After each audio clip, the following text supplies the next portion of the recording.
I just help runners get faster while running less. In this video, I'm going to show you exactly how to run a sub 3 hour marathon using just 3 runs per week and how to know if you're even ready for it in the first place, because most runners chasing sub 3 are doing one thing wrong. They're oftentimes just running more and more instead of training smarter. I'm Dr. Ray Peralta, a physical therapist and run coach, and over the past few years, I've helped hundreds of runners either rehab from pain or improve their performance. So a common problem I see is that most sub 3 hour marathon plans will tell you to run 5, 6 days, even 7 days per week. There's some plans out there. Hit 40 plus, 60 plus miles a week, right? They think that's just all about a mileage game, volume, right? More and more days of running, more miles, high mileage, do long runs, multiple long runs. And yes, that stuff can work. All right, don't get me wrong. That approach can work. But here's what I see as a physical therapist and a coach: that most runners break down before even break the sub 3 hour mark. Right, they get common overuse injuries because running is a high impact sport. Right, so your body's not able to tolerate the demands of running, the loading of running, because running is 2 to 3 times your body weight every time your foot hits the ground. So then you start developing these overuse injuries when you start ramping up in these high mileage plans. There's a reason most marathon runners end up getting hurt or injured during their training cycle year after year. I see this all the time as a physical therapist. They'll get like things like runner's knee, IT band syndrome, shin splints, Achilles tendon pain, plantar fasciitis, right? Or they'll just burn out, hit a plateau, hit a speed barrier where they're not getting any faster. They get stuck at the same pace or speed year after year. And it's not because they're not working hard enough. Oftentimes they're, doing really high mileage weeks, right? Or they're just running almost every day of the week. But because their body can't handle the volume or just keeps breaking down, and then they have to keep, resetting, taking time off, getting injured. And, that's a big issue, especially if one of the ways you actually get better at running is being consistent and not having to take large gaps off in your training, because a lot of these injuries oftentimes take 3 months to heal, and sometimes even 6 months to heal. Now you're sidelined for 3 to 6 months because you're in rehab or, trying to come back from an injury. And if you want my full 3-day sub 3 marathon plan, I put it in the Google Doc inside my free school community for runners. Click the link in the description to join. So, are you even ready for a sub 3 hour marathon? Before we talk just training, let's talk some facts, right? Sub 3 hour marathon is about a 650 minute per mile pace, right? So you should be hitting some of these benchmarks.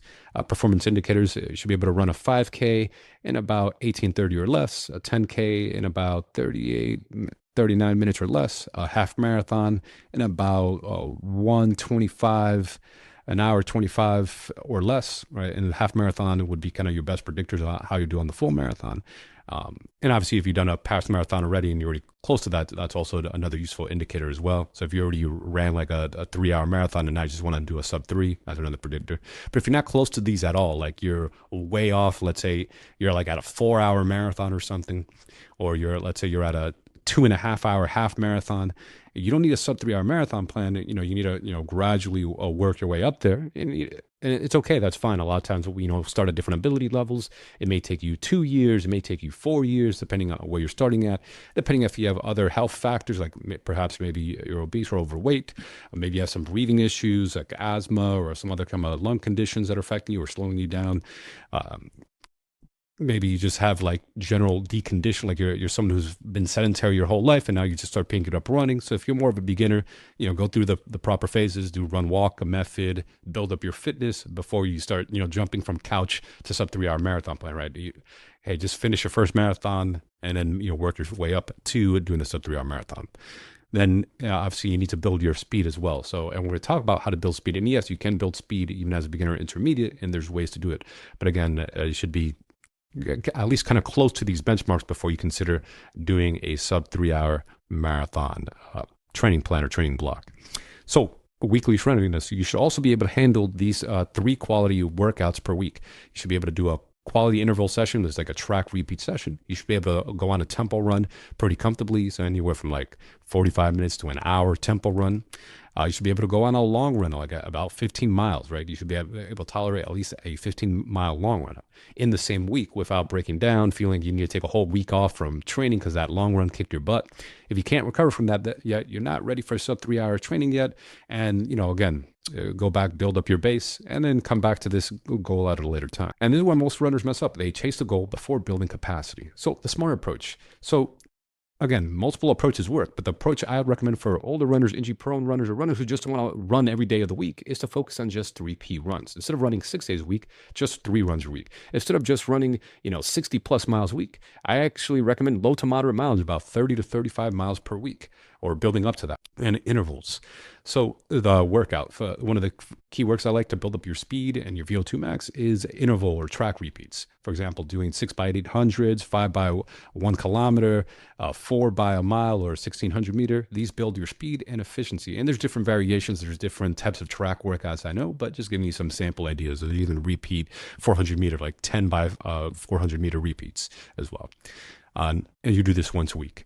The other workout you do once a week, so out of the 3 quality runs, is a tempo run. This is at sub or at threshold. So your thresholds are like lactate threshold. You could estimate this by doing like a 30-minute time trial or an hour time trial or your 10K time trial. Just so that's your comfortably hard pace. You do it right at threshold or slightly below. And then you run sample workout, be 3 to 5 miles at threshold or kilometers at that sub threshold. And you can even do it like a fartlek style where you run some segments fast at your threshold or sub threshold, then you slow down, and you could alternate that way, or even do like longer repeats. You may maybe do a kilometer, like 8 by 1 kilometer at sub threshold. And this is what makes marathon pace feel easier. And then the workout number 3 that I recommend is the long run. This is where you run anywhere from 15 to 20 miles, depending where you're on the training the week. As the weeks go on, it should be progressing. And then obviously it tapers before marathon, the actual marathon day, or the day you plan to do the marathon. But the long runs are mostly easy, but you start building up the paces because you want to be running at marathon goal pace, at your race pace. In the beginning, it's mostly easy, but as you start progressing in the training block, again, you're going to be running at that goal pace. And this is going to help build your aerobic endurance, your capacity without frying you, and then also train your legs to be able to hold the pace so you can run your sub 3 hour marathon. But if you know something, these workouts look very similar to what a lot of these different plans were. The big difference is that most of these other plans will add more running on top. They'll tell you to do more recovery runs. Well, you add 3 recovery easy runs or some other type of workouts. I don't, because I find that a lot of runners, when they do the recovery runs, they're just adding more running on top of their legs, oftentimes getting more tired. They're not truly recovering if they're running. For most runners, again, there are some exceptions to the rule. I understand there's some more advanced runners who could do the recovery run and feel fine, but there's some other runners where they do the recovery run, they're just more tired, and they're not, and then it's almost kind of more of a junk mile because they're doing it at kind of a harder pace, or just adding more fatigue to their body on tired legs. So instead of doing more runs, I replace with actually strength training. This is going to be your edge. Instead of the junk miles, we build your engine through proper strength training. 2 to 3 times a week, you can do heavy lifting, right? And it could be a full body approach, but especially emphasis on the lower body, squats, deadlifts, split squats, hip thrusters, calf raises. The rep ranges can vary. Sometimes it's like a 5 rep max of like squats, or sometimes it's 8 reps. 12 reps, split squats, etc. There's different rep ranges, but essentially you want to train heavy, train to muscle fatigue. And this is going to actually build up your legs so they're strong enough. If your legs are strong, you're able to generate more force and then can run faster, right? And also handle, training for a sub 3 hour marathon.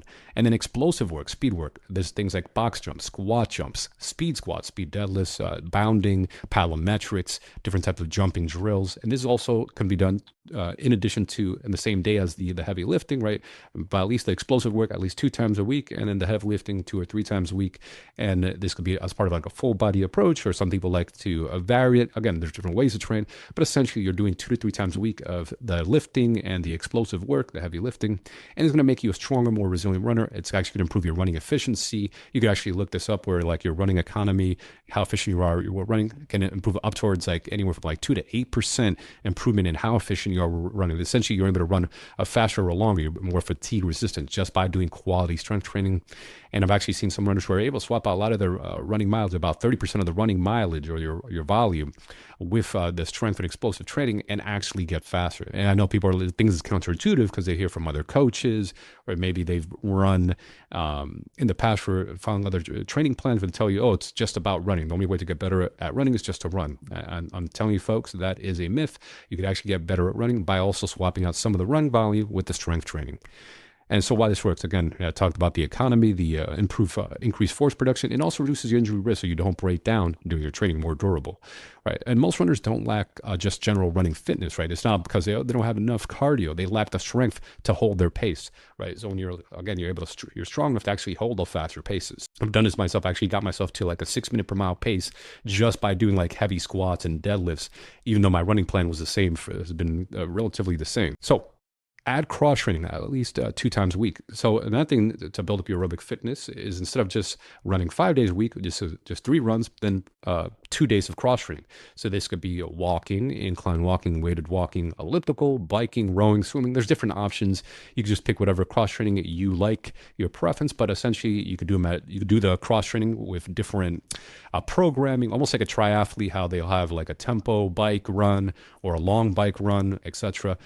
Speed bike, like you actually do interval training on bikes or weighted walks, etc., or ellipticals.